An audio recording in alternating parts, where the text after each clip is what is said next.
한경국립대학교 류원정 교수님의 진행으로 김보라 시장님과 복지 이야기를 풀어나가는 시간이 되겠습니다. 네, 안녕하십니까 여러분. 저는 한경국립대학교 복지상담학과 류원정 교수라고 합니다. 반갑습니다. 네, 오늘 이 자리는 복지를 행정의 언어로 표현하는 것보다 우리들의 일상생활 속에서 어떻게 풀어갈 수 있는지를 한번 다 같이 얘기해보는 시간입니다. 예, 아까 시장님께서도 말씀하셨지만 전생에 걸친 생애 주기별 복지도 굉장히 중요하고 또 뭐 주거 문제나 고독사 문제, 1인 가구 또 돌봄 영역까지 이 복지는 사실 사람과 사람을 연결하는 이 연결의 이야기라고 할 수 있습니다. 그런 의미에서 오늘 여러분과 또 시장님과 이 시와 함께 할 수 있어서 참 영광으로 생각을 합니다. 이번 토크 콘서트를 앞두고 그 시에서는 안성 시민 여러분을 대상으로 사전 설문조사를 진행을 했습니다. 오늘 그 결과를 바탕으로 몇 가지 이제 안성시 지역사회 복지의 방향성에 대해서 한 2가지 정도 주제를 가지고 시장님과 이야기를 나눠 보도록 하겠습니다. 네, 시장님 안녕하세요. 네, 네.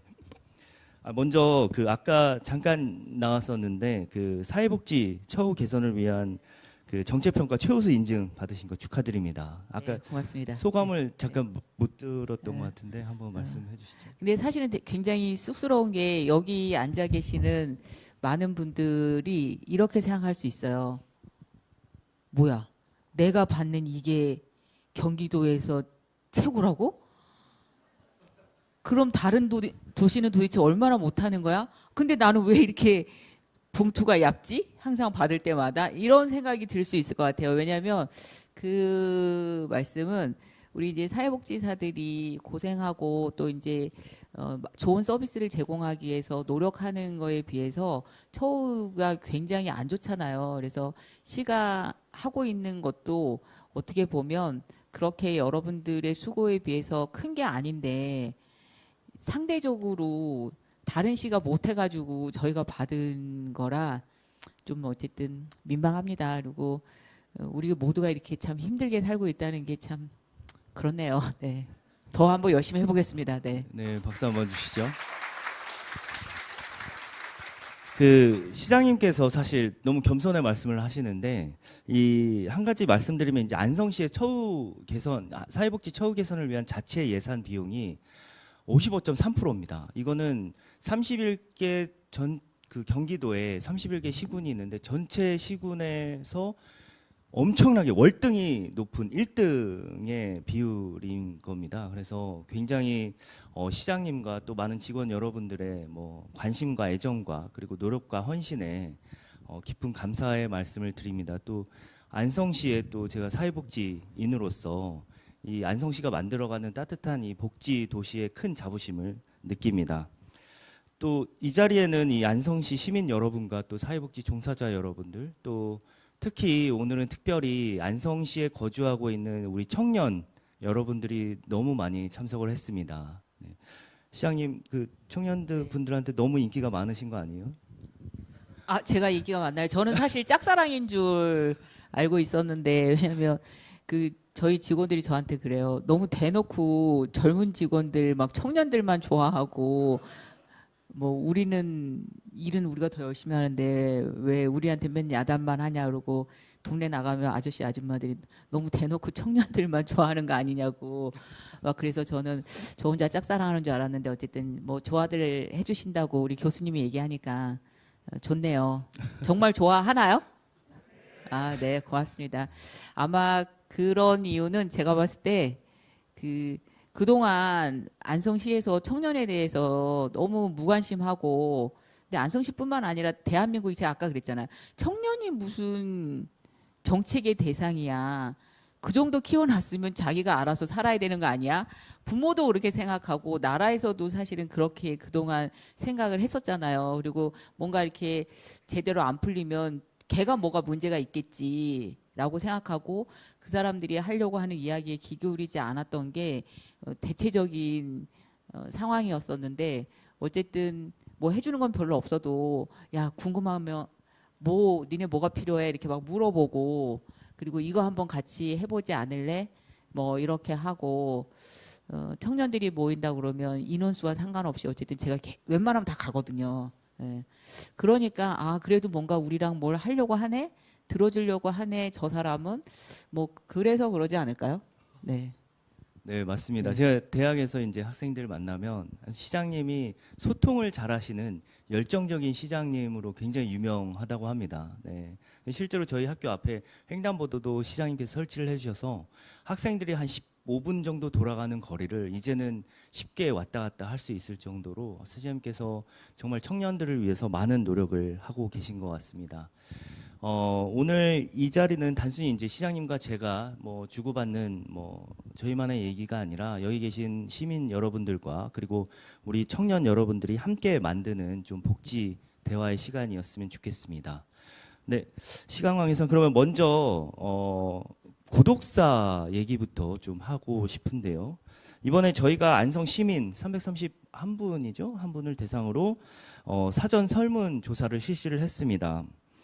지역사회에서 가장 우려되는 복지 문제로 이 1인 가구의 고립과 고독사, 그중에서도 또 고독사가 굉장히 높은 순위에 올라와 있는데요. 실제로 응답자의 72%가 이웃의 외로움이나 고립된 상황에 대해서 공감한다라고 지금 나오고 있는데 응답을 했었고요. 또 외로움과 단절 위험을 체감하고 있다라는 응답도 많았었고 또 50대 이상으로 제가 연령별로 세분화 해봤는데 50대 이상으로 갈수록 이 고립에 대한 체감 수준이 굉장히 높았습니다. 또 하나 또 슬라이드를 보시면 그 다음 슬라이드가 어떻게 해야 되시죠? 네. 네, 도움이 필요할 때 내가 의지할 수 있는 곳은? 이라는 질문을 했었는데 이웃은 2%로 나왔습니다.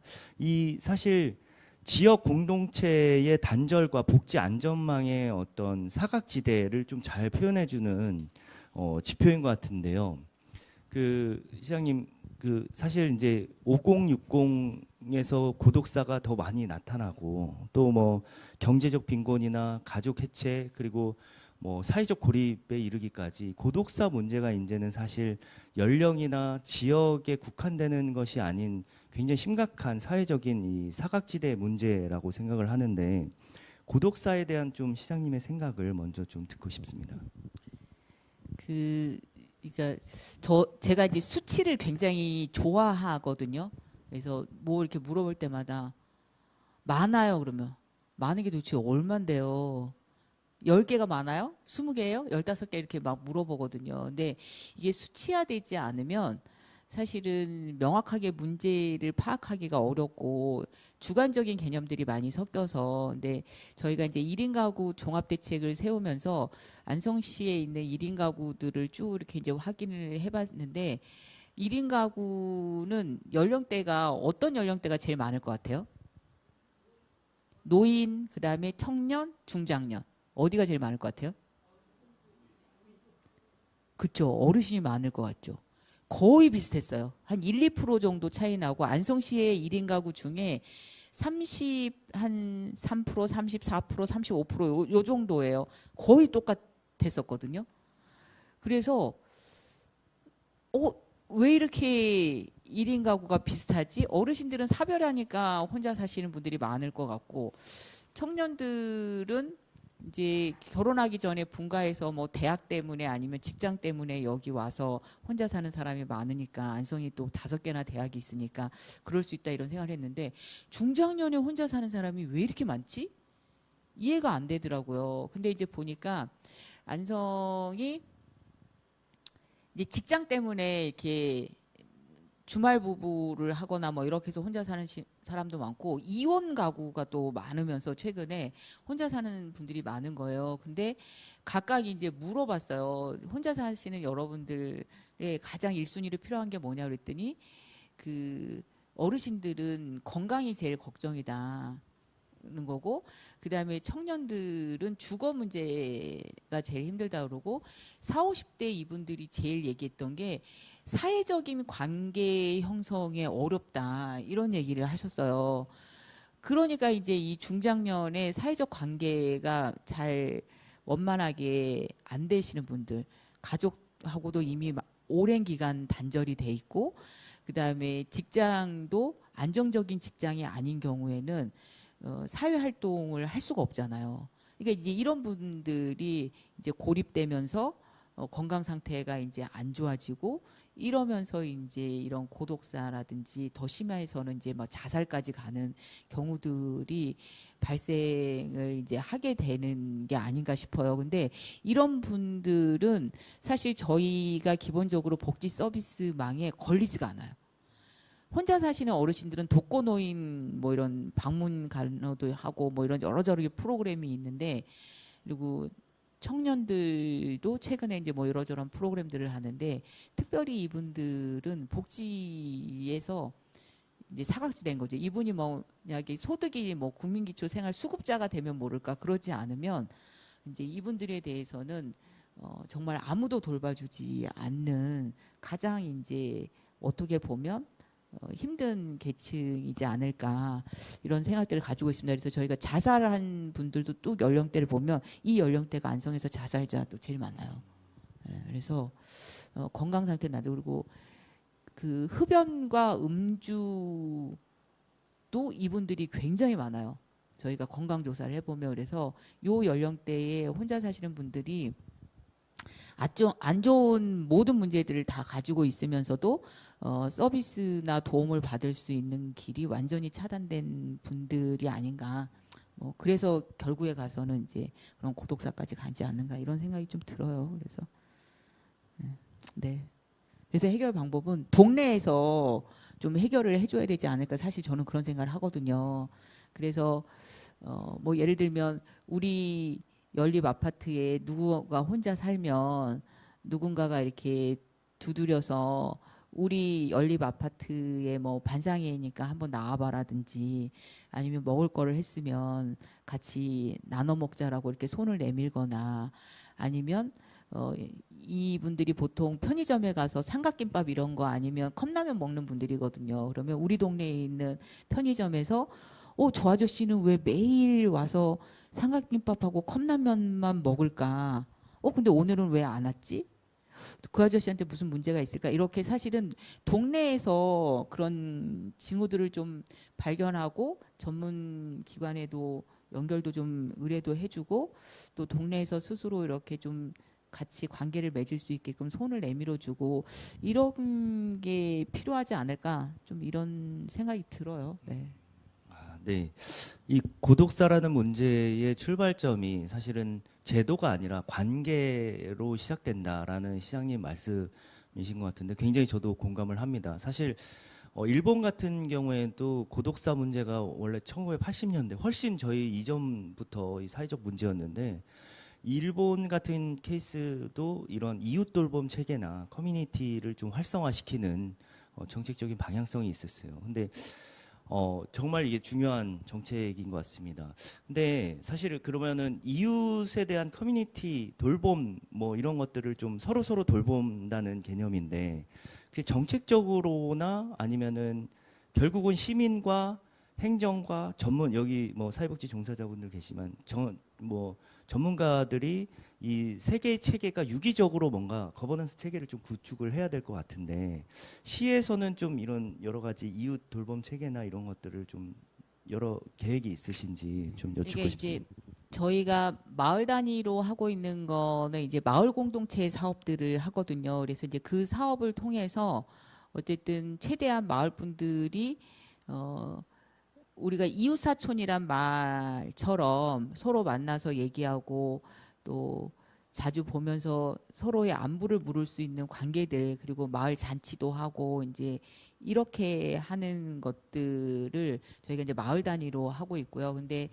주로 아파트 단위에서도 좀 하거든요, 그런 것들을. 그래서 이제 그런 사업이 하나 있고, 또 하나는 지금 이제 지역에 있는 뭐 이통장님들이라든지 새마을 부녀회장님들이나 이런 분들을 이제 사회복지 전담 뭐 이렇게 명예공무원 이렇게 해가지고 마을에 있는 분들을 좀 이렇게 좀 보살펴 주시고, 또 이제 뭐 대상자 발굴도 해달라고 이제 이렇게 부탁도 드리고, 얼마 전에 이제 산불 났을 때 이 대피를 못 해가지고 어르신들이 더 많이 이제 막 사고도 당하고 사망하시는 분들도 많아서 그런 위험 상황이 생겼을 때 우리 동네의 어르신은 누가 당번으로 대피를 시킬 것인가 뭐 이렇게 뭐 조짜기도 하고 그다음에 이제 저희도 뭐 이렇게 편의점들 뭐 이렇게도 하거든요. 근데 사실은 이게 굉장히 이제 안정적이지는 못하는 거예요. 왜냐하면 이 통장님들이나 부녀회장님들도 자기 생업이 있으신 분들이고 또 교육을 한다고 하지만 뭐 1년에 몇 시간 하는 교육으로 이게 충분히 다 잘 안 되고 이제 그런 어려움들이 사실은 있죠. 근데 제가 이제 최근에 어디서 봤는데 저희는 그 편의점 사업이 잘 안 돼요. 근데 편의점 사업이 잘 되는 사례가 기사가 한번 떴더라고요. 근데 그 기사는 어떻게 떴냐면 편의점 보고 그 아까 제가 말했던 그런 사례가 있을 때 그 전문 기관에 신고해 주세요 이렇게 하면 보통은 신고를 잘 안 해요. 근데 이 지자체는 어떻게 했냐면 신고를 하면 그 대상을 이렇게 쭉 해서 편의점에서 사용할 수 있는 쿠폰을 주는 거예요. 그 사람한테. 그러면 그 아저씨가 그 쿠폰을 가지고 편의점에 고객으로 오잖아요. 그러니까 이 편의점 입장에서는 그게 자기 수익이 되는 거예요. 그러니까 이제 좀만 이렇게 이상하고 징후가 보이는 사람들을 적극적으로 발굴해서 이제 신고를 하는 거죠. 그래서 이제는 이제 두 가지인데 선의를 가지고 사람들이 서로 도울 수 있는 그런 문화를 만드는 건 당연히 해야 되는 거고 그렇지 않고 그 개인에게도 어쨌든 이익이 돌아갈 수 있는 방식으로 사업들을 만들어내는 그런 정책에 있어서의 새로운 정책 방향이 좀 있기는 있어야 되겠다는 생각이 들어요. 그게 만약 당신이 뭐 통장이니까 이장이니까 그리고 원래 그렇게 책임 맡은 사람은 다 하는 거야. 이것만 가지고 그분들이 움직이지는 좀 않는 게 아닌가 뭐 이런 생각이 좀 들더라고요. 아, 너무 좋은 말씀 해주셨는데 사실은 그 지역사회 자원을 이렇게 활용하는 게 굉장히 복지 효율성 측면이나 아니면 시민들이 느끼는 복지의 체감도가 확 올라가는 굉장히 좋은 정책일 것 같아요. 근데 그만큼 또 예산도 지원이 좀 돼야 되지 않을까. 결국은 주민들이 조직화 사업을 한다든지 아니면은 여러 가지 공동체 활동을 한다든지 이러면은 여러 가지 공간적인 측면이나 아니면은 예산적인 측면도 네, 같이 좀 뒷받침되면 좋지 않을까 그런 생각을 합니다. 그런 생각도 해봤고 이런 생각도 해봤어요. 그 이제 저희가 소모임 지원 사업 이런 것도 하거든요. 그래서 이제 그 1년에 한 90개 정도의 소모임을 선발을 해서 뭐 많지는 않지만 한 300만 원, 400만 원, 500만 원씩 이렇게 이제 소모임에 지원을 하거든요. 그래서 이제 안성에 거주지가 있는 10사람이 모이면 취미나 뭐나 아무거나 하고 싶은 걸 이렇게 신청하면 돼요. 근데 지금까지는 이제 그렇게만 했는데 이걸 조금 우리가 바꿔서 어차피 똑같은 예산을 들이더라도 이렇게 하는 거죠. 청년들로만 모인 소모임 별도로 10개는 청년만 이렇게 실링을 줘서 뽑는 거죠. 그리고 나머지 10개는 1인 가구로만 구성된 소모임 뭐 이런 식으로. 왜냐하면 이렇게 저도 친구들 만나보면 다 애들 얘기하고 뭐 남편 얘기하면 나는 애들 없고 남편도 없는데 거기 소모임에 껴갖고 뭐 하는 거 굉장히 스트레스일 수 있거든요. 근데 다 1인 가구야. 그럼 그런 스트레스 안 받을 수 있잖아요. 그래서 그냥 이분들한테 어쨌든 사회관계를 묶어줘야 되는데 그럴 때 그런 조건을 좀 걸어서 이제는 좀 구분해서 소모임도 육성하고 우리가 이제 생활체육 이런 프로그램도 하거든요. 체육회다 예산 줘가지고. 근데 이제 그것도 지금은 뭐 예를 들어서 검도 강습 무료다. 그러면 그거는 그냥 안성 시민 누구나 와서 신청하면 들을 수 있게끔 열어놨었는데 그렇게 안 하고 뭐 1인 가구 중년만 들을 수 있는 생활체육 프로그램을 뭐 이렇게 열어가지고 그렇게 좀 기회를 준다든지 그러면 예산은 똑같이 들어도 그분들한테 훨씬 더 이렇게 좀 기회를 주고 그분들만의 이렇게 공간들을 만들 수도 있지 않을까 뭐 이제 이런 생각도 좀 들긴 하더라고요. 네. 시장님이 그 정책을 하시지만 굉장히 사람의 심리에 대해서 정확하게 잘 아시는 것 같아요. 네. 그러니까 그런 뭔가 특화된 이런 프로그램이나 이런 참여를 했을 때 이 진입 장벽이 굉장히 낮추는 것도 굉장히 중요할 것 같습니다. 그 고독사 문제하면 사실은 뭐 중장년도 그렇고 청년 자살 문제도 그렇지만 사실은 노년층의 어떤 질병에 대한 어떤 의료적인 서비스나 이런 것도 굉장히 중요한데 그거에 대한 어떤 시의 뭐 정책이나 계획이 있을까요? 제가 이제 그 동네 돌아다니면서 그 어르신들한테 맨날 하는 얘기가 이거거든요. 안성의 노인복지의 목표는 젊어서 내가 생활했던 동네에서 익숙한 사람들에 둘러싸여서 존엄하게 죽는 게 안성시 노인복지의 목표다. 안성에 계시면 요양시설이나 병원에 가서 외롭게 돌아가시게 하지 않겠다. 그렇게 맨날 제가 얘기하거든요. 그래서 이제 저는 그게 이제 가장 중요하다고 봐요. 그러려면 제일 좋은 거는 이제 건강 증진 사업을 통해서 만성질환 관리라든지 뭐 근력 강화라든지 이런 것들을 이제 꾸준히 해가지고 돌아가실 때까지 어쨌든 본인이 일상생활을 하시면서 돌아갈 수 있게끔 하고 일상생활의 불편한 기간을 이게 가장 최소화시켜야 되잖아요. 근데 이제 그러기가 이제 어려워진 상황이 됐을 때 이 누워 계시는 동안에 그러면 어떻게 할 거냐. 그거와 관련돼서는 이제 지금 다행스럽게 안성에서는 이제 재택의료 사업을 하고 있는 의료기관이 있으니까 뭐 왕진을 가거나 아니면 뭐 작업치료사가 가거나 간호사가 가거나 이렇게 해서 이제 그런 의료와 관련된 건 이제 해결을 하고 그다음에 이제 나머지 이제 돌봄과 관련된 거는 뭐 요양보호사라든지 아니면 이제 뭐 주간보호시설이라든지 뭐 이런 부분에서 이제 해결을 해줘야 되거든요. 그러면서 이제 그 가족들이 이 돌봄에 대한 부담을 최소화시켜야지 그 시설로 안 가시는 거잖아요. 그래서 이제 그런 부분들을 어떻게 하면 더 이제 전문적으로 서비스를 제공할 수 있는 국가에서는 어쨌든 그거에 대해서 수가를 주겠다고 지금 나서고 있는 거니까 그 수가를 받고 일할 수 있는 제공 기관들을 많이 육성하는 게 시에서는 해야 될 일이 아닌가 이런 생각이 들고요. 저는 이제 가장 큰 고민이 경로당이에요, 사실은. 그러니까 경로당에서 점심을 먹는 게 참 좋은 일이긴 한데 더 이상 경로당에서 점심을 하실 분이 없어요. 70대신 분은 경로당에 안 가요. 내가 거기 가서 막내라고 밥 해주고 그 노인네들 내가 우리 시어머니도 안 모시는 판에 내가 그걸 왜 하냐 그러면서 절대 경로당을 안 가세요. 노인복지관 갈지언정.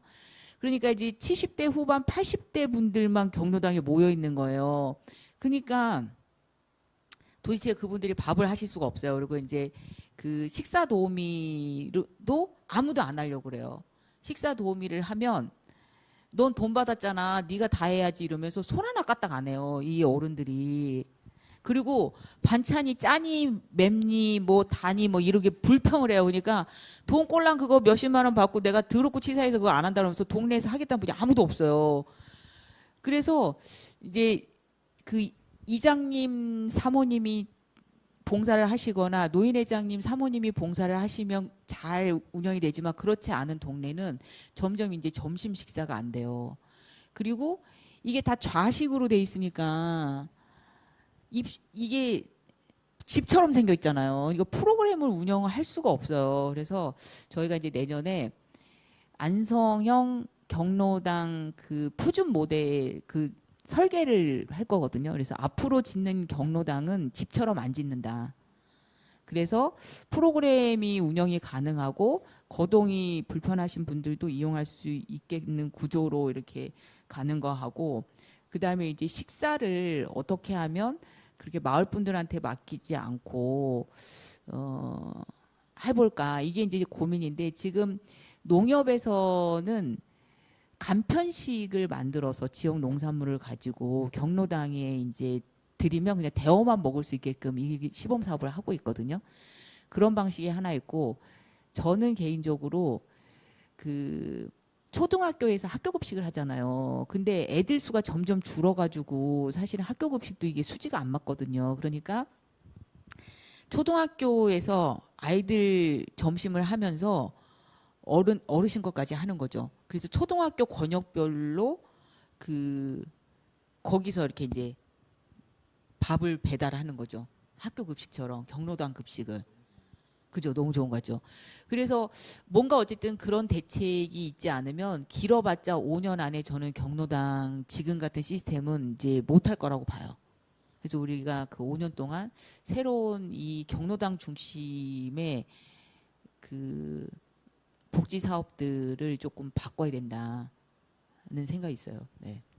좋은 말씀이신 것 같아요. 결국 그 어르신들이 자꾸 이용하고 자꾸 접하는 서비스를 더 활성화시키고 특히 경로당 사업이나 아까 얘기하셨던 그 급식 사업도 굉장히 저는 좋은 방안이라고 생각을 합니다. 시간이 관계상 혹시 이 고독사와 관련된 원래 질의응답이 뒤에 있었는데 이 주제가 두 개이기 때문에 포커스를 좀 맞추기 위해서 그 주제별로 질문을 좀 한번 받았으면 좋겠습니다. 플로어에서 좀 청중분들이 뭐 궁금한 점이 있으시면 손을 들고 말씀을 해주시면 마이크를 전달해 드릴 겁니다. 네. 한번 고독사 문제에 대해서 뭐 질문이나 의견이 혹시 있으신가요?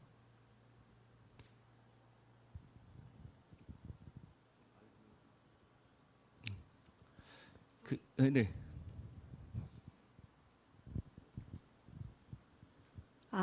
혹시 이제 이웃 돌봄 같은 활동에 청년도 같이 참여할 수 있는 프로그램이 있을까요? 지금 현재는 없는데요. 그 이웃 돌봄과 관련돼서 이제 청년하고 어르신들이 함께 하는 거와 관련돼서는 주택을 좀 고민을 하고 있어요. 이게 이제 보통 그 우리가 이제 사회주택이라고 불리는데 지금 안성에서는 1호는 아양동에다가 청년주택을 지금 저희가 그 LH랑 같이 해서 특화형 매입형 주택을 지금 짓는 사업을 하나 하고 있거든요. 근데 이제 그 다음에는 그 복합형, 혼합형으로 해서 청년들하고 그다음에 뭐 신혼부부하고 그다음에 어르신들하고 같이 이렇게 살 수 있는 주택을 만들어서 거기에 있는 좀 건강한 어르신이 그 신혼부부 아이들을 좀 이렇게 돌봐주고 그다음에 거기 있는 청년이 좀 거동이 불편한 어르신들을 돌봐주고 요렇게 그 한 주거 공간을 통해서 문제들을 해결하는 그런 혼합형을 한번 만들어 볼까 이거는 지금 좀 구상을 하고 있어요. 그렇게 되면 조금 더 이제 나아질 거고 그다음에 이제 지금 하고 있는 사업 중에 하나는 우리가 그 외국인 중도 입국한 청소년들이 있거든요. 그래서 이제 이 청소년들하고 대학생들하고 좀 연계해가지고 이 친구들이 어쨌든 한국말이라든지 이런 게 조금 안 되니까 학업 능력이 이제 떨어지고 그러다 보니까 이제 학교에서 이제 어울리지 못하고 이제 이런 문제들이 있어서 그 외국인 아이들 뭐 멘토링 사업이나 이런 부분에 있어서 우리 이제 청년들이 참여할 수 있는 기회들을 좀 만들려고 내년부터는 준비를 하고 있죠. 네, 그렇습니다. 네, 또 혹시 뭐 한 분 더 계신가요? 네.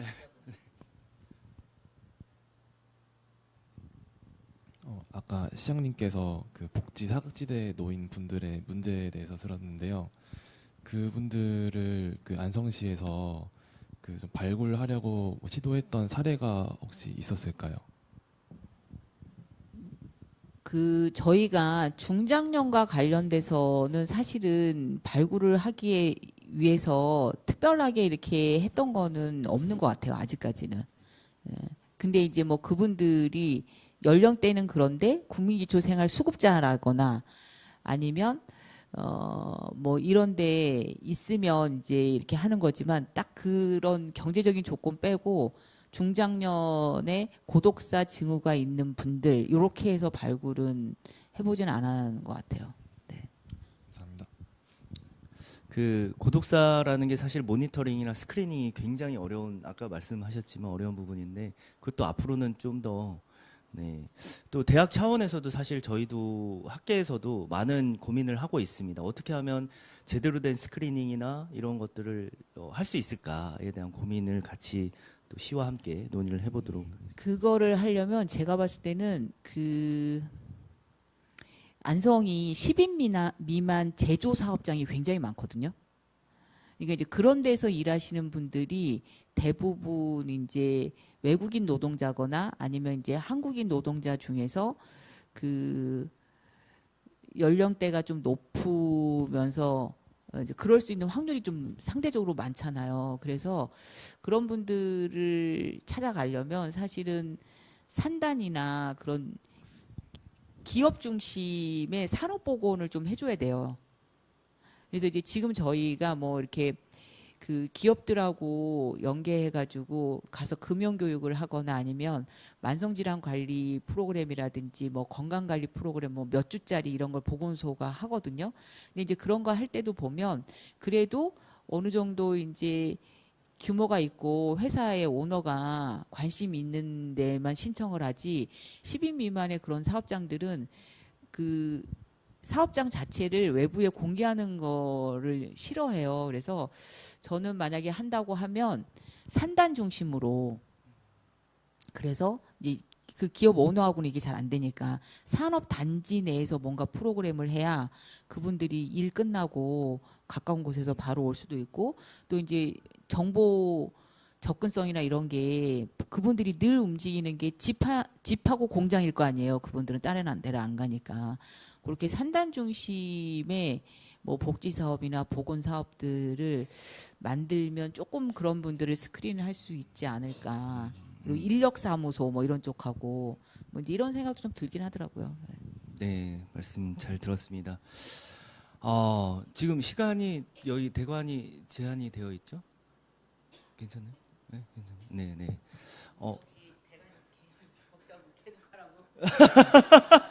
네.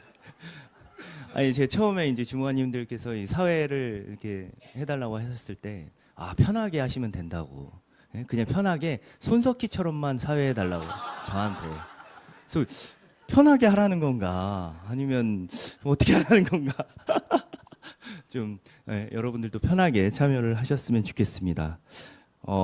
우선 그러면 시간이 있다고 하니까 마지막으로 사실 지자체나 이런 데에서 그 AI를 활용한 고독사 접근이나 이런 것들이 있는데 저희도 좀 저희도 하고 있어요. 그 AI를 가지고 이제 저희는 이제 어르신들 혼자 사시는 어르신들한테 하고 있는데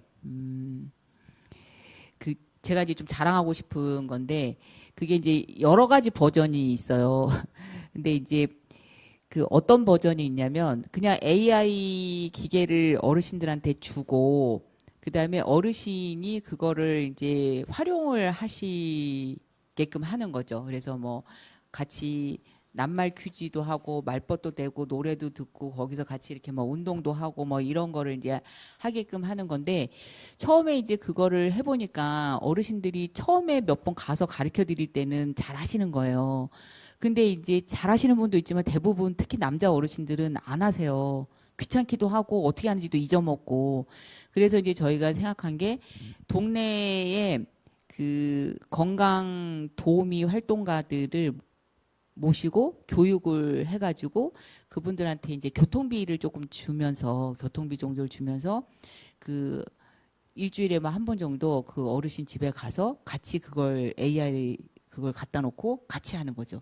왜냐하면 그냥 건강 도우미라고 집에 가면 이분들이 이렇게 완전하게 숙달된 분들이 아니니까 아무 도구 없이 어르신이랑 그냥 수다만 떨다 오잖아요. 근데 그 AI 그게 있으니까 같이 그걸 통해서 뭐 언어 능력 향상 프로그램도 하고 뭐 인지 관련된 프로그램도 하니까 가는 사람도 편하고 어르신들은 혼자 하기 그랬는데 그분이랑 오시니까 이제 같이 하면서 이 AI 활용도가 확 높아지더라고요. 그래서 이제 그런 시스템으로 하는 게 하나 있고 또 하나는 그냥 이제 집에 드리고 이 간호사나 이 직원이 이분이 주로 어떤 대화를 하는지 이렇게 이제 해가지고 좀 부정적인 단어를 많이 쓰거나 이러면 이제 그거를 보고 가서 뭐 방문해서 확인해 보거나 이제 뭐 이런 시스템으로 운영하는 것도 있고요. 그 다음에 이제 그 건강 관리와 관련돼서 이제 워치를 드리고 워치에서 나오는 걸 가지고 이제 저희가 이제 이분이 얼마나 건강한 생활 습관을 하고 있는지 그다음에 뭐 실천하고 있는지 뭐 이런 걸 체크하는 것도 있고 그래서 AI도 버전이 이 국비 사업이 어떤 게 내려오느냐에 따라서 다양한 버전들이 있어서 저희도 그렇게 해서 한 5,600명 하시는 것 같아요 지금. 네, 네, 네, 네. 네.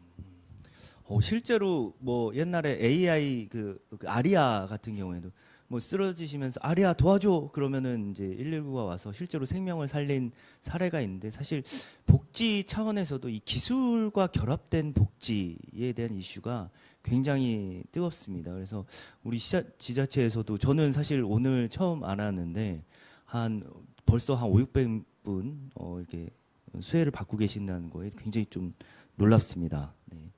자, 그러면은 더 질문이 없으시면 다음 주제로 넘어가도록 하겠습니다. 네.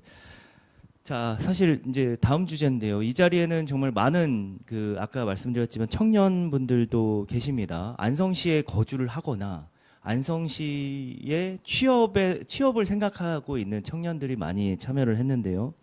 그러니까 아무래도 청년들을 포함해서 뭐 물론 전 연령대에 마찬가지겠지만 가장 중요한 궁금증이나 생각하는 문제가 바로 일자리라고 생각을 합니다. 또 지금은 사회적인 현상 자체가 인구 소멸의 시대이기 때문에 이 인구 소멸의 시대에서 어떻게 하면 인구를 더 많이 유입할 것이냐 이런 거에 대한 논의가 굉장히 활발하게 일고 있는데요.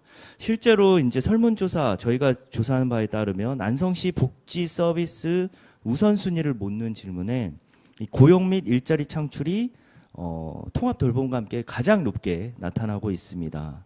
그러면 시장님 그 안성시 일자리 정책이나 이 사업에 대해서 좀 간략하게 좀 말씀을 해주실 수 있을까요? 아, 진짜 이게 일자리가 굉장히 어려운데요. 일단은 아까도 이제 말씀드린 것처럼 우리가 이제 특별히 좀 보호화해서 만들어져야 되는 일자리와 관련돼서는 지금 이제 어쨌든 어르신 일자리가 있는데 어르신 일자리도 두 종류예요. 뭐냐면 한 60대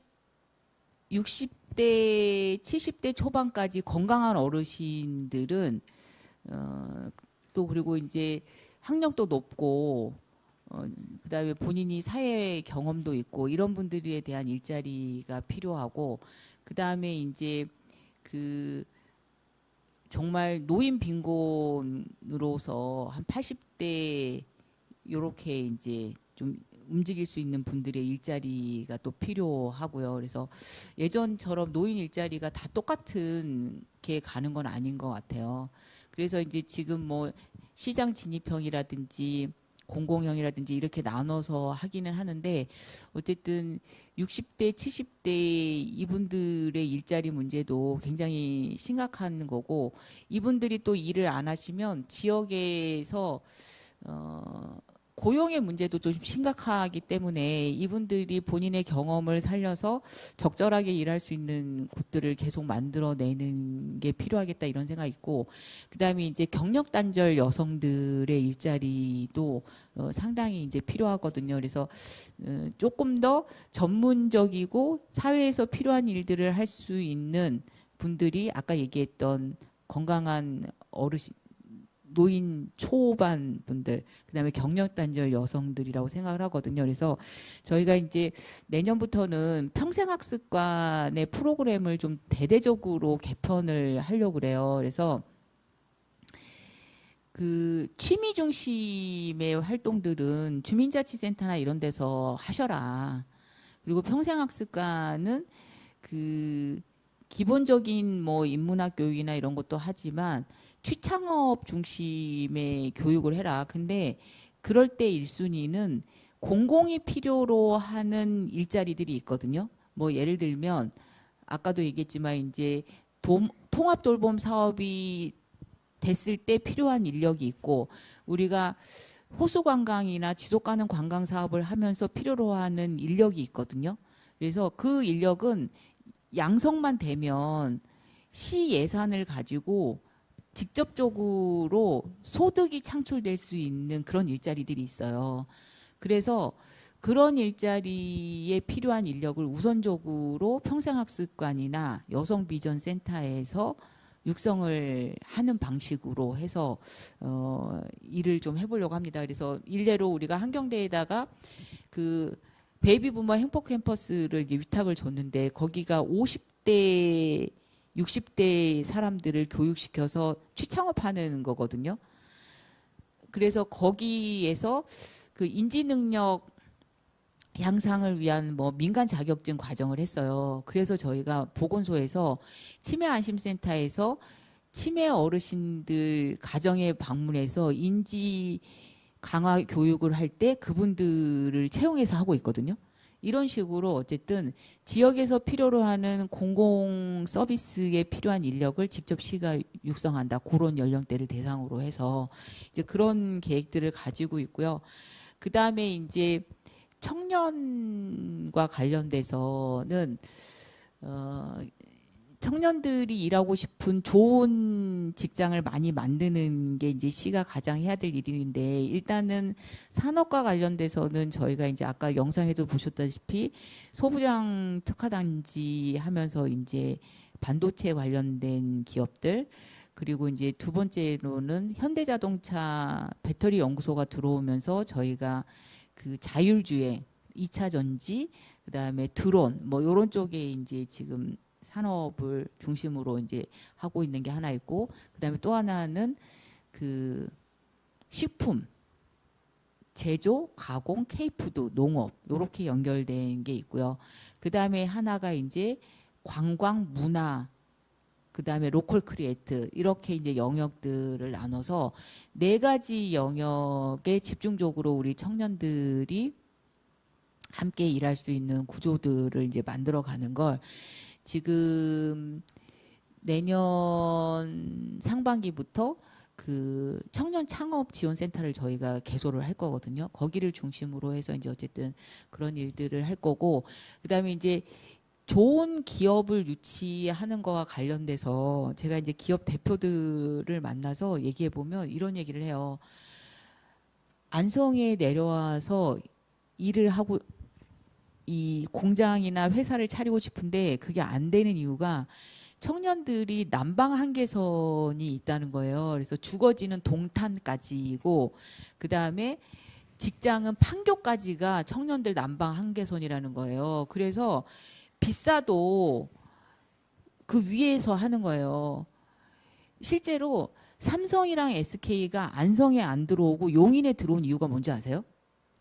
거리로는 용인 시가지보다 안성이랑 훨씬 가까워요. 근데 사람들이 용인 하면 용인, 수지, 분당, 뭐 성남 뭐 이렇게 생각을 하는데 안성 그러면 거기 포도나고 배나고 그런 시골 이렇게 생각을 하는 거예요. 그래서 구인난에 주소지를 경기도 안성시 하면 이력서를 안 낸다는 거예요.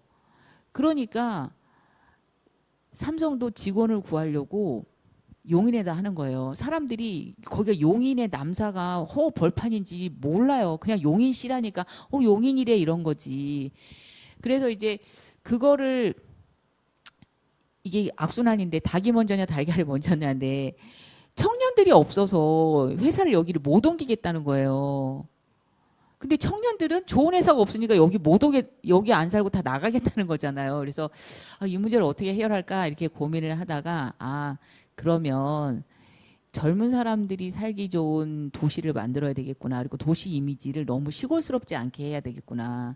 그래서 안성이 도농복합도시다 이런 얘기도 안 하고 안성도 도시인 것처럼 이렇게 얘기하고 그다음에 그 초중고 있잖아요. 안성에 학교 교육을 조금 더 소위 얘기해서 우리 아이를 보내고 싶은 좋은 학교를 만들고 제가 내년부터 안성에 있는 고등학생들 서울대 보내기를 한번 해보려고 그래요. 그래서 안성의 고등학교에서 서울대 몇 명 보냈다. 뭐 이런 것도 좀 그래서 농어촌 특례로라도 막 보내고 이래가지고 아 안성에서도 우리 아이를 키울 수 있겠구나 이런 전체적인 거를 다 만들지 않으면 제가 여기 나무 심고 막 이렇게 맨발 걷기 하는 이유도 환경 때문에 하는 것도 있지만 그런 게 있어야 아파트 가격도 올라가고 그런 게 있어야 젊은 사람들이 여기 와서 살고 젊은 사람들이 살아야 좋은 기업이 오고 그래서 사실은 다 하는 거거든요. 그래서 그런 전체적인 좀 도시 이미지를 좀 바꿔보려고 생각을 하고 있습니다. 그래야 우리 청년들도 그냥 이렇게 솔직히 그렇잖아요. 여기는 어떤지 잘 모르겠는데 월급을 여기서 더 준다 그래도 내가 안성에 남는 것보다 왠지 모르게 서울 가까이 가야지 될 것 같고 여기 있으면 계속 낙오될 것 같고 장가도 못 갈 것 같고 또 여기 갔다가 장가 갔다가 애를 여기서 키울 수 있을까 뭐 이런 생각이 들잖아요. 솔직히 그러니까 그런 모든 단계에서 거치는 불안감들을 해소해주고 안성에서 살아도 넌 낙오되지 않는다. 안성에서 살아도 넌 장가 갈 수 있다. 안성에서 살아도 너 애가 좋은 대학 갈 수 있다라고 그 안심을 시켜줘야 되는 거예요. 그래서 난 조금 지나면 안성에서 젊은 남녀 뭐 소개팅 뭐 이런 대회도 좀 해볼 생각이에요. 그래서 그게 다 돼야 이게 일자리 문제도 해결되는 것 같더라고요. 네. 맞습니다. 그 제가 여기 새로 임용되신 분도 이제 제 제자기도 한데 몇 명이 됐는데 제가 와서 얘기하는 게 여기 이제 정착을 했으니까 외부 사람이랑 결혼을 해서 여기에 정착을 해라. 그럼 시장님이 좋아하실 거다. 그 꼭 명심하시기 바랍니다.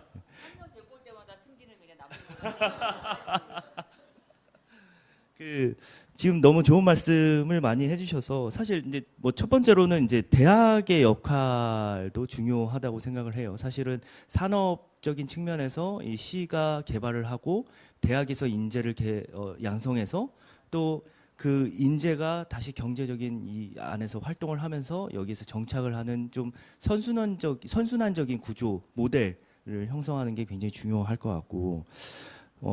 노인 일자리랑 청년 일자리 얘기하셨는데 청년 같은 경우에는 지금 말씀하신 게 사실은 일자리를 주는 것보다 사실은 그 이상의 어떤 살기 좋은 문화 여건을 조성하는 게 굉장히 중요하다라고 말씀을 하셨어요. 그래서 저도 이 위원회를 하면서 요즘에 그 아동 친화 도시 지금 하고 있죠. 한번 지금 저희가 이제 그래갖고 그동안 안 하던 거 백날 아이 키우기 좋아요 이렇게 얘기해봤자 누가 믿겠어요. 그래서 어쨌든 그 아동 친화 도시 인증을 받으면 아이 키우기 좋은 도시가 되는 거잖아요. 그래서 인증을 받으려고 열심히 하고 있습니다. 그래서 올해 연말 내년 1월에 그 우리 팀장님이 목숨 걸고 받는다고 그랬어요. 그거 떨어지면 우리 팀장님은 네, 그래서 열심히 그것도 준비하고 있고요. 그렇습니다. 네. 뭐 아동 친화 도시는 꼭 저는 반드시 했으면 좋겠다라는 지금 많은 분들이 사실 직원분들이 노력하고 계세요. 국장님부터 팀장님까지 정말 열정적으로 노력을 하고 계셔서 좋은 성과가 있지 않을까 그런 생각이 듭니다. 제가 거기와 관련돼서 한 가지 말씀드리고 싶은 게 있는데 이런 얘기 하시는 분들이 있어요. 학교 앞에 어린이 보호구역이 있잖아요. 근데 어린이 보호구역을 저녁 시간에는 없애달라, 속도를 주말에는 없애달라 이런 얘기 하시는 분들이 있거든요. 그리고 우리 아이가 뭐 이렇게 학교 왔다 갔다 등하교 하는데 굉장히 위험하다 뭐 이런 얘기를 같이 하시는 분들이 있어요. 그리고 자전거 도로가 많았으면 좋겠다 이런 걸 막 자전거 타고 다니기가 너무 불편하다 이런 얘기를 하세요. 그래서 내가 차도를 하나 없애고 그러면 거길 자전거 도로로 만들어 드릴까요? 이러면 무슨 말도 안 되는 소리 하냐고 이렇게 얘기하시는 분들이 있어요. 그러니까 제가 왜 이 말씀을 드리냐면 사실은 아동 친화 도시는 그 아동 친화 도시 할 때 뭐 전담 인력 배치하고 뭐 아동 전문 기관이 있어야 되고 이런다고 해서 아동 친화 도시가 되는 게 아니거든요. 그거는 인증을 받기 위해서 있는 거지만 정말 아이를 안전하게 키울 수 있으려면 모든 사람들이 내가 좀 불편하더라도 아동 그 어린이 보호구역이 꼭 있어야 되는 거고, 그다음에 이게 지나가다가 애가 뭔가 좀 위험한 상황이 생기면 우리 아이처럼 생각해서 뭔가 조치를 취하고, 그리고 뭐 노키즈존이나 이런 거 없고, 사실은 모든 사람들의 마음이 다 그렇게 가야 되고 내가 이율배반적으로 행동하는 게 아니라 정말 내 삶 자체도 그렇게 가야 되는 거잖아요. 근데 이제 그래서 저희 복지 마을 공동체가 저는 그런 의미라고 생각하거든요. 그래서 이제 우리가 어떻게 하면 시민들의 그런 되게 자기중심적이고 경쟁 중심의 이 사회를 서로 이렇게 돌봐주고 안전하고 또 보호받아야 될 사람들을 존중하는 이런 사회 문화로 어떻게 바뀌게 할까. 사실은 그게 되지 않으면 자살률 잡는 건 정말 어렵거든요. 이제 그게 정말 큰 숙제인 것 같아요. 근데 그게 합의가 안 되면 제가 그래서 그랬어요. 그 자전거 타시는 분들한테도 차도 편하게 다니고 자전거도 편하게 다니고 걷기도 좋은 도시는 못 만든다. 왜냐하면 이미 다 건물이 세워져 있는데 지금 현재 있는 인도하고 차도하고 도로변에 있는 주차장하고 요거에서 우리가 이제 골라야 된다. 그러면 당신 뭘 고를 거냐. 차가 쌩쌩 다니고 길 옆에 주차할 거를 고를 거냐. 지금은 그렇게 가고 있는데 그게 아니고 자전거 도로를 만든다 그러면 길 옆에 주차장을 없애야 되고, 걷기 좋고 유모차 끌고 다니고 휠체어가 가기 좋으면 차선을 하나 줄여야 된다. 다 가질 수는 없다. 여기 와서는 이거 민원 넣고 저기 가서는 저거 민원 넣고 이러면 안 된다. 그러니까 이거 거리는 딱 정해져 있으니까 이 거리를 쪼갈 때 어떤 용도로 쓸 건지를 정하라고 막 그러잖아요. 그러면 막 화내고 가요. 아니 뭐 이거 해달라고 그랬는데 왜 그거 안 해주고 딴소리 하냐고. 근데 실제로 이제는 도시와 관련돼서는 우리가 그거를 정해야 될 때라고 저는 보거든요. 지금은 암묵적으로 차한테 다 밀린 거예요.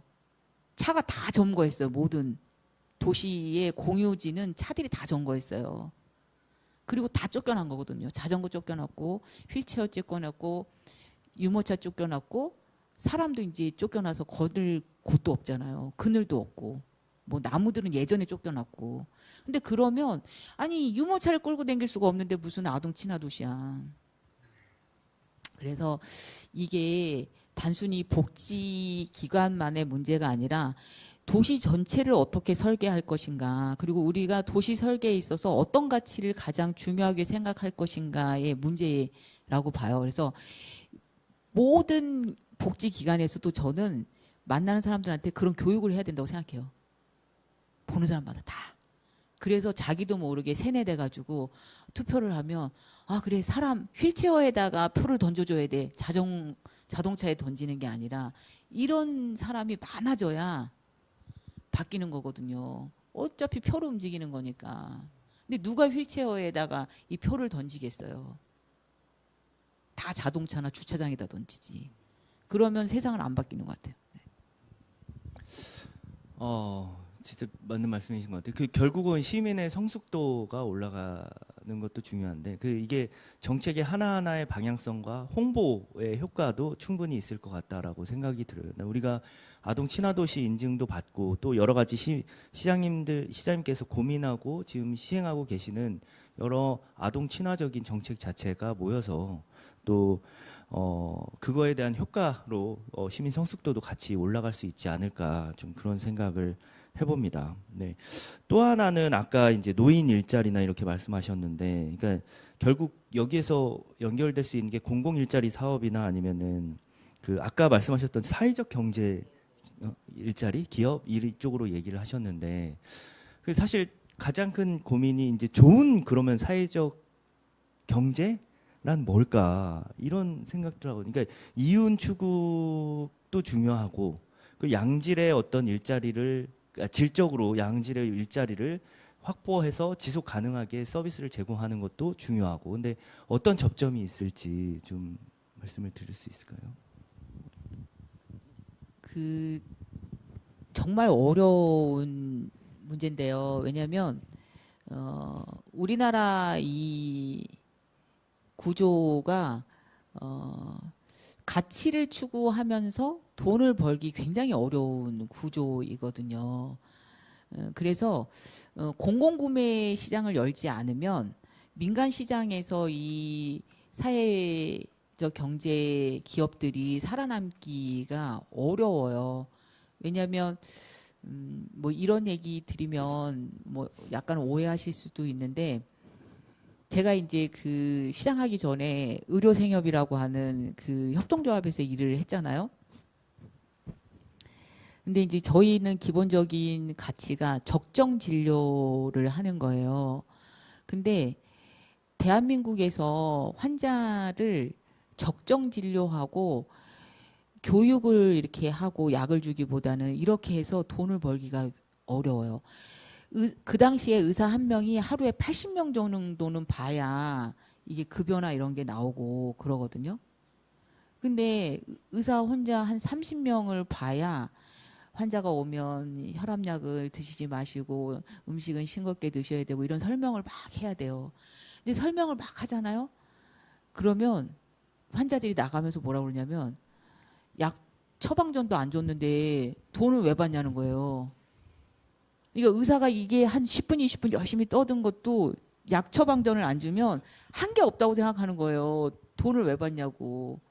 근데 그 사람한테 엑스레이도 좀 찍으시고 뭐 약 주사도 맞고 이러라 그러면 그게 수입이 되는 거거든요. 근데 지금이 행위별 수가이기 때문에 행위를 많이 할수록 돈을 버는 구조거든요.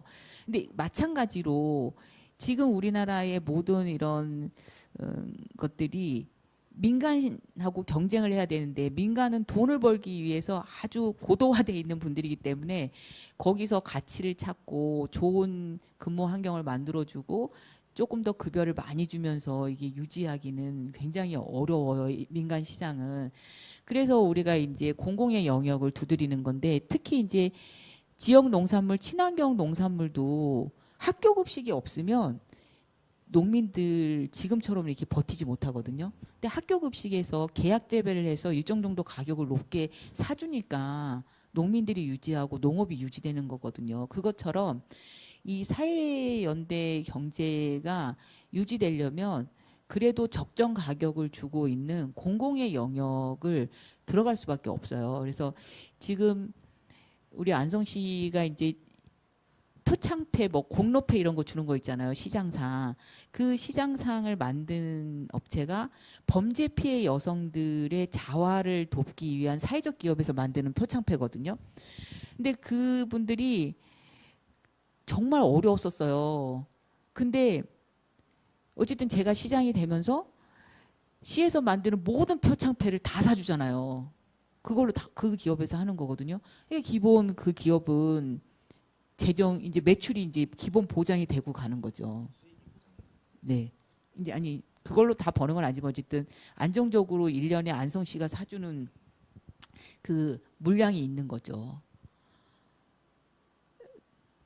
그래서 어쨌든 그렇게 공공시장을 치고 들어갈 수밖에 없고 이게 짧게는 사회연대 경제 조직이지만 더 크게는 지역에서 돈이 돌아야 된다. 제가 우리 그 직원들한테 그런 얘기 많이 해요.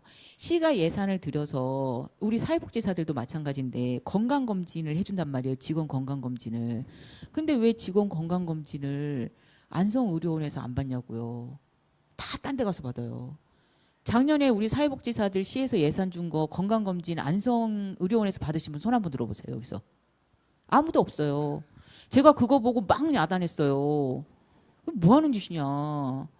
시가 돈을 쓸 때는 항상 두 가지 효과를 노려야 되는 거죠. 사회복지사들한테는 처우 개선도 됐지만 그 돈이 수원이나 이런 데로 나가는 게 아니라 안성의료원으로 들어와야죠. 아니면 안성 성명보험원으로 들어가야지. 그래야 공공의료기관이 살아남는 거예요. 공공의료기관 계속 적자 난다고 그 누구 돈으로 메꿔요? 세금으로 메꾸는 거거든요. 그걸 왜 그러다가 의료원이 없어지면 안성은 어떻게 되겠어요? 우리가 다 같이 우리 쌀 먹듯이 아프면 건강검진 의료원 가서 해야 돼요. 그래야 의료원이 살아남고 의료원이 적자가 줄어서 세금이 거기 들 들어가는 거예요. 그리고 우리가 의료원한테 요구할 수 있죠. 당신들이 우리가 그만큼 해주는 만큼 우리 사회복지기관의 대상자들 의료 서비스와 관련돼서 협력을 잘해다오. 서로 이렇게 윈윈하고 돈이 지역에서 빠져나가지 않도록 우리가 어르신들 지금 교통비 지원하고 있거든요.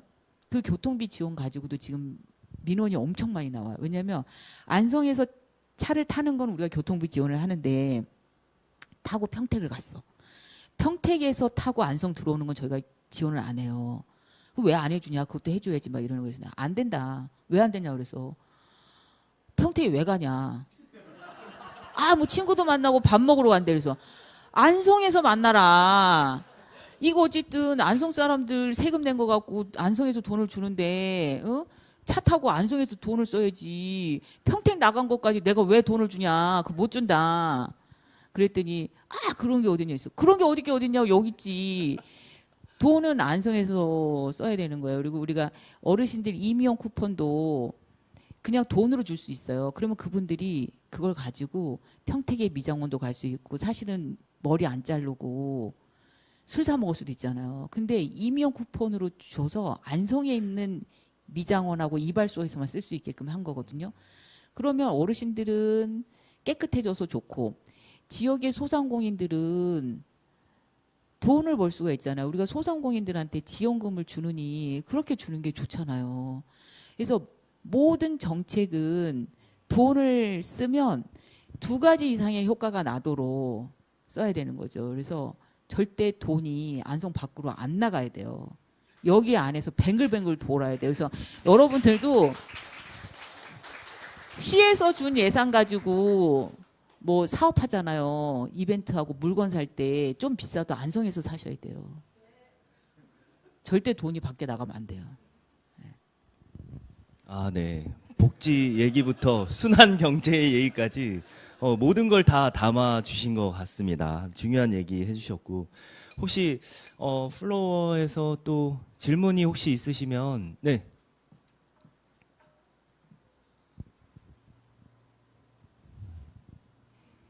네. 아무래도 청년 문제다 보니까 관심이 많은 것 같습니다. 네. 네, 안성형 청년 창업 캠퍼스가 생긴다고 들었는데 단순히 공간을 넘어서 청년 커뮤니티의 거점이 될 수 있는지 궁금합니다.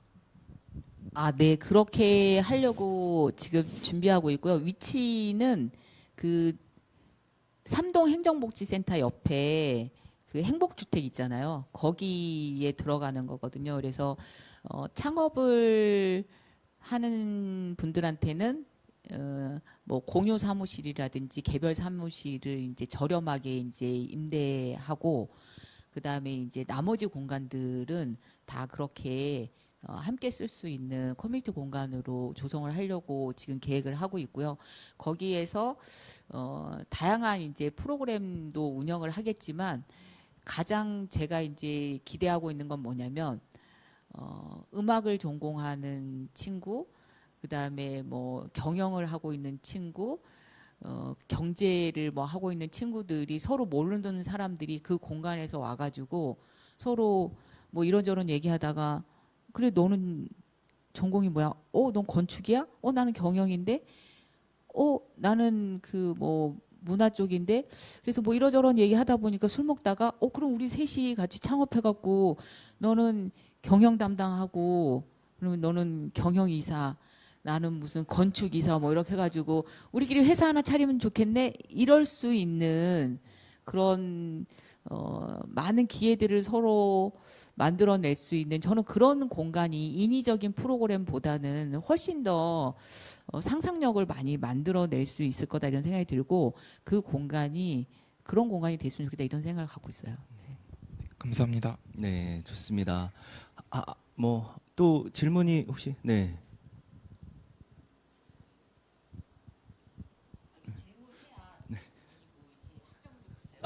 질문들을 학생들이 아니 네. 시장님께 궁금한 점이 많은 것 같습니다. 청년들이. 네. 저는 일자리 사업 관련해서 이제 질문 사항이 있습니다. 이제 안성시 자체적으로 이제 그 일자리를 원하시는 분들의 이런 정보를 예를 들어서 이제 뭐 경력이나 이런 자격증들 이런 것들을 수집해서 어떤 기관이나 이런 기업에 자동적으로 연결해주는 그런 시스템이 구축되어 있는지 좀 궁금합니다. 지금 저희가 일자리 센터가 있어요. 그래서 거기에 이제 일자리 상담사분들이 계시거든요. 그래서 이제 그분들이 이제 그런 역할을 하시는 건데 최근에 이제 저희가 기존에는 다 열어놓고 이제 전문 상담사란 시스템 없이 뭐 이렇게 기업에서 구인을 요청하면 그 정보를 갖고 있고 또 이제 구직을 요청하는 사람들이 있으면 이렇게 보고 이렇게 이제 매칭해주는 일만 했었거든요. 근데 조금 더 이제 저희가 고도화한 게 해보려고 여성 비전센터가 생기면서 여성 취업과 관련돼서 전문적으로 하는 상담사들은 여성 비전센터로 옮겼고 그다음에 이제 관내에 있는 대학하고 연계해서 저희가 대학으로 일자리 상담사를 파견을 했었어요. 그래서 이제 대학생들 위주로 이렇게 하기도 했고 지금은 이제 아까 얘기했던 집중 전략 산업들 있잖아요. 그래서 이제 반도체 관련돼서 기업을 좀 잘 알아야 설명도 잘하고 이럴 수 있어서 그런 전략 산업 전문 일자리 상담사 그래서 이제 그 분야에 좀 특화된 상담사들을 좀 육성해 보려고 준비를 하고 있고 1년에 저희가 한두 차례씩 그 일자리 박람회도 하거든요. 근데 기존에는 그냥 다 모아놓고 했었는데 이거를 업종별로 좀 나눠서 할지 아니면 연령대별로 좀 나눠서 할지 이제 이런 것들도 저희가 지금 고민을 하고 있습니다. 네. 일자리 상담센터를 찾아주세요. 네. 네. 저 뭐 마지막으로 한 번 정도 네, 누구 여기 혹시 종사자분들 중에도 계신가요? 네, 우선 하세요. 네. 네, 저는 질문보다는 제 의견을 얘기하고 싶어서 손을 들었는데요. 아까 삼성과 같은 이제 대기업이 안성으로 안 오고 용인으로 갔다고 하셨잖아요. 근데 제가 생각하기에는 젊은 사람들이 안성에 많이 유입이 되려면 일자리보다는 교통이 먼저여야 될 것 같다고 생각을 하는데요. 왜냐하면 젊은 사람들에게 좋은 도시는 접근성이 편한 도시라고 생각을 하거든요. 그 이유는 이제 제가 지금 화성시에 거주하고 있는데 저희 지역은 제가 사는 화성시 안에서의 저희 동네는 역이 따로 없어서 화성시로 영화를 보러 가지 않고 안산시나 수원시로 가고 있어서 그 생각이 들어서 의견을 냈습니다. 왜냐하면 그 청년들이 그러니까 잠시만요. 청년들이 실질적으로는 이제 자차를 타고 다니기 쉽지 않기 때문에 좀 더 지금 평택시처럼 안성시도 이제 BRT를 선호했다고 제가 봤거든요. 그것보다도 이제 좀 더 지하철 쪽으로 확산하는 게 좀 더 편할 것 같다고 생각을 했어요. 그래서 약간 그런 식으로 대중교통 인프라를 확산시켜서 수원이든 평택이든 뭐 다른 시에서 편하게 올 수 있도록 하는 게 좀 더 청년들한테는 좋은 도시가 되지 않을까 싶어서 의견 냈습니다. 감사합니다. 정말 아주 중요한 얘기를 해주셨는데 정말 어려운 문제예요. 그러니까 이게 저도 이제 보통 철도나 이런 거 할 때 타당성 조사 하거든요. 그래서 이제 경제성이 있냐 없냐 국가에서도 이제 이 정도 보통 하나 짧게 할 때 뭐 2조 3조씩 들거든요. 철도 놓는데. 근데 그거를 했을 때 얼마만큼 사람들이 그걸 이용할 거냐. 적자가 너무 많이 나면 국가에서도 안 해주니까 그런 이제 평가할 때 가가지고 이런 얘기 했어요. 철도가 없어서 사람이 없는 거지. 철도를 놔주면 사람이 생긴다. 근데 지금 없다고 계속 안 해주면 어떡할 거냐. 해줘야지. 막 제가 막 이러면 시장님 그렇게 얘기하시면 안 되고 수치로 얘기하셔야 돼요. 막 이래요. 근데 이제 그런 딜레마가 있는 거죠. 그래서 철도역이 생기면 이제 당연히 사람이 늘긴 할 텐데 그 정부 입장에서는 이제 그 느는 정도를 가지고 이제 투자를 하는데 지하철이나 이런 게 생기기는 안성은 어려워요. 지금 현재 안성에서 이제 가장 그래도 가능성이 높은 철도는 잠실에서부터 시작을 해서 광주, 용인, 안성, 그 다음에 그 진천, 청주공항까지 가는 그 광역 급행 철도가 이제 가장 그 유력하고 그 중에서 이제 일부 구간은 지중화를 해야겠죠. 이제 시내를 거쳐가는 기간은 그게 지금은 어쨌든 내년 하반기나 상반기 정도에 이게 정말 투자해서 할 만한 경제성이 있는지 없는지에 대한 조사를 지금 들어갔거든요. 그래서 결정이 그때 나요. 그래서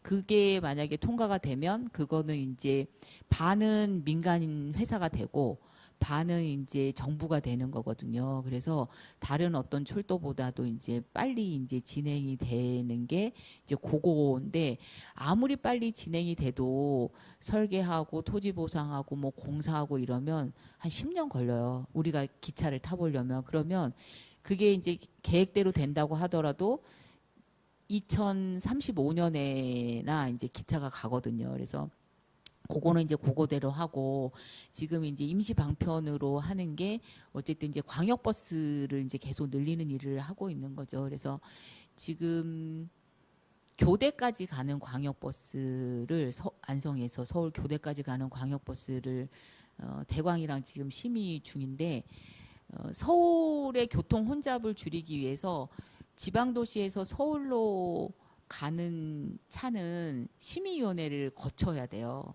그리고 그 길이가 50km를 넘으면 안 돼요. 그게 이제 그 광역버스의 기준이거든요.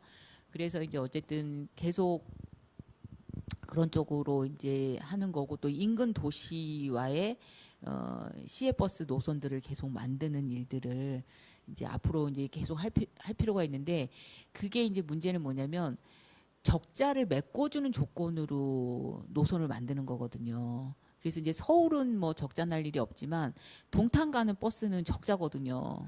그거는 이제 시에서 이렇게 도랑 같이 해서 몇 대 몇으로 메꿔주는 거예요. 그래서 지금 어쨌든 광역버스는 그래서 너무 이동이 적은 도시하고 광역버스를 내는 건 좀 어렵고요.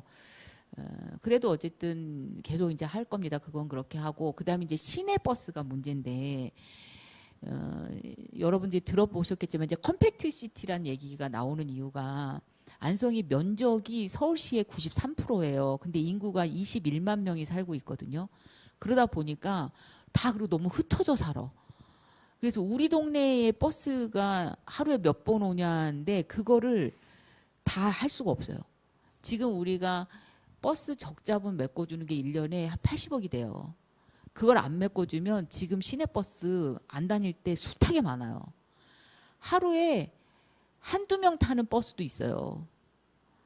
근데도 그 버스를 없애면 거기에 있는 어르신들, 그 다음에 아이들, 청소년들이 이제 이동이 어려우니까 버스를 운행을 하는 거거든요. 그리고 이제 저는 이 문제는 점점 더 심각해질 거라고 봐요. 왜냐하면 지금 운전해서 다니는 70대 어르신들이 5년 있으면 운전 못 하세요. 그러면 그분들 거의 고립돼서 섬에 사시는 분들 되는 거예요. 버스가 안 들어가는 순간 면에 있는 하나도 마트도 못 가는 거예요. 그러면 옛날에 왜 트럭에다가 두부 사세요, 두부 사세요 이렇게 돌아다니고 달걀 왔어요 이런 것처럼 저 아랫역은 농촌에 그 트럭이 다니거든요. 안성도 그래야 되는 상황이 오는 거예요. 그 버스가 없어지는 순간. 그리고 버스가 있다 하더라도 그분들이 나이 더 많으면 시내 나와서 장 못 보거든요. 그래서 이제 이 문제를 해결하려면 사실은 어르신들이 이게 좀 모여 살아야 우리가 복지 서비스도 할 수 있잖아요. 그래서 컴팩트 시티를 안 할 수가 없어요. 거점 중심으로. 그래서 이제 대중교통하고 그다음에 이제 이 도시의 복지, 의료, 편의시설들을 어떻게 배치할 것인가의 문제들은 같이 갈 수밖에 없고, 그래서 저희가 이제 새롭게 하고 있는 게 이제 수요응답형 버스를 하잖아요. 왜냐하면 정기 노선으로 이걸 다 돌릴 수가 없으니까 도저히 이제 이렇게 콜 불러서 가는 수요응답형 버스를 이렇게 이제 하기도 하고, 그래서 정말 대중교통은 저한테 진짜 큰 숙제인 것 같아요. 근데 이 문제가 해결이 안 되면 어르신뿐만 아니라 뭐 청년, 청소년 다 걸려 있거든요. 그래서 좋은 의견들 많이 주세요. 이게 아주 굉장히 어려운 문제인 것 같아요, 진짜. 네. 네, 감사합니다. 그 시간 관계상 간단하게 혹시 나는 오늘 꼭 얘기 안 하면 집에 가서 계속 생각날 것 같다. 예, 네. 네. 마지막 질문 받도록 하겠습니다. 네.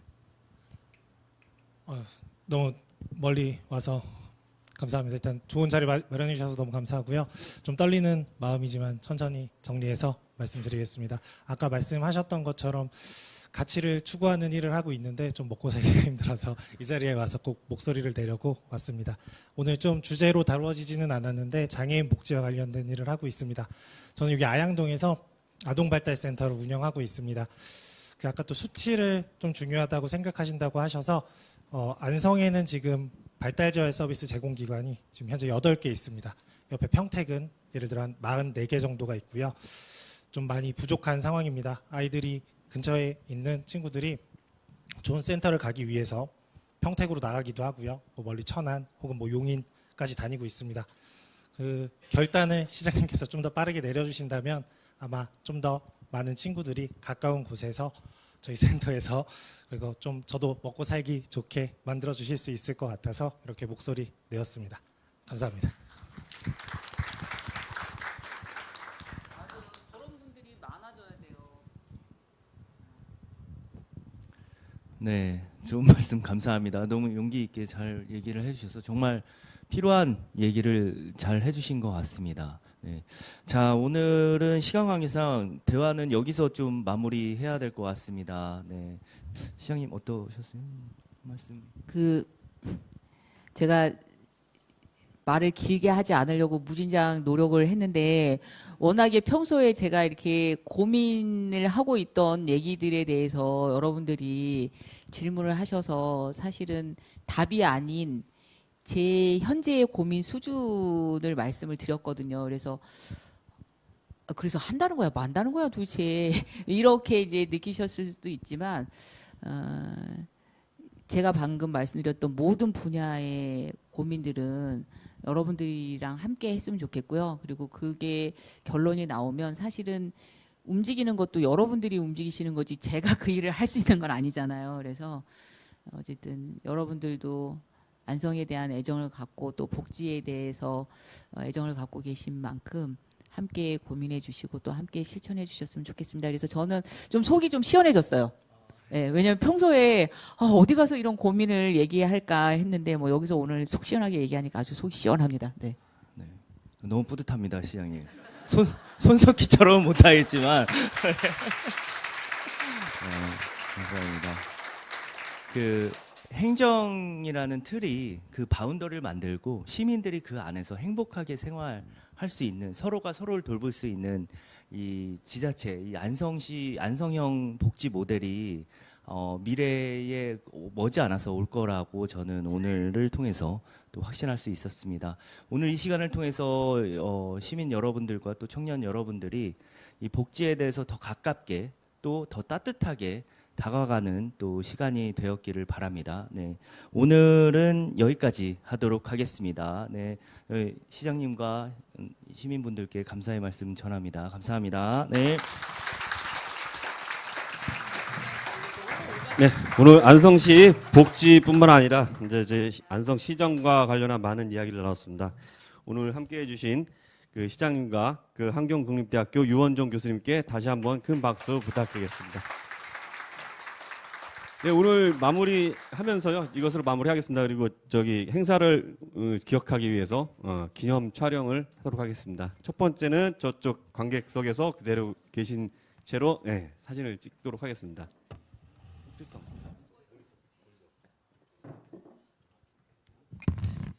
자, 정면 카메라 봐주시고요. 그 학생 여러분들도 그 오늘도 기억하게 또 저희가 또 촬영을 하겠습니다.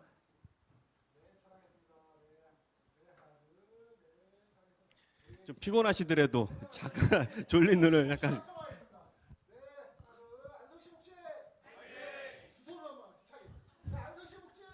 화이팅! 네, 그 촬영을 또 이제 뒤쪽 그 정면 무대에서 그 시장님과 한번 저기 촬영하고 싶으신 분들 계시면은 단체장님들하고 잠깐. 예. 아 이게 1분 만에 마치겠습니다. 자, 교수님하고 단체장님, 학생들, 예, 한경대 학생들하고 같이 기념 촬영하겠습니다.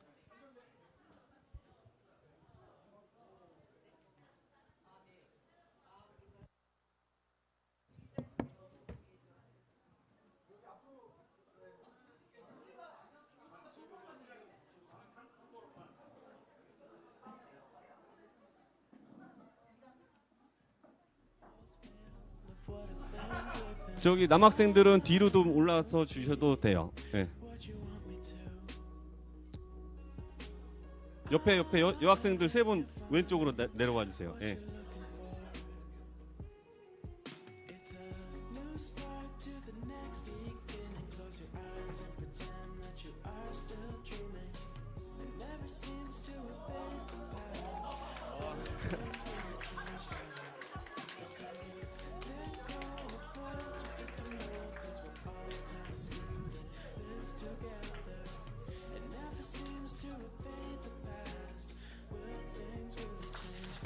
네, 이것으로 복지 이야기 한마당 모두 마치겠습니다. 저 단체장님들, 예, 박찬수 회장님하고 그 안사협 회장님들, 임원님들 잠깐 오시죠.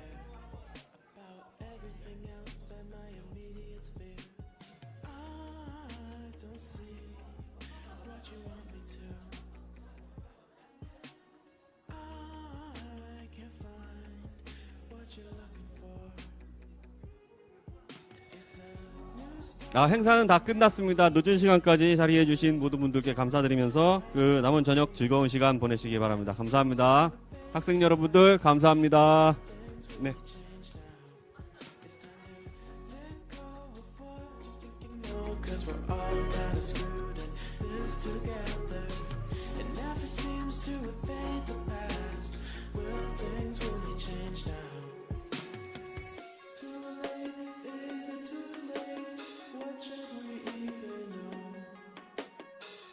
Too